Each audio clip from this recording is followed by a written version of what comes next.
Page 209 and 210 are all about circles.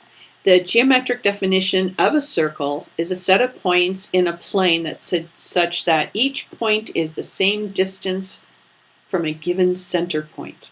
Now that center point in the page 209, we have L. And if you take that point L and extend it to the edge of the circle, A, any point from L to that circle edge is exactly the same length. That's the lesson here. Now on page 210, we get to name the center of the circle, the radii, and the diameter. And the diameter goes straight through. It's twice the distance of a radius. So in the example on 210, we've got C and D as our diameter, and L, B, L, A as our radius, or radii. Answer the questions below, true or false, and we'll move on to angles and naming all them.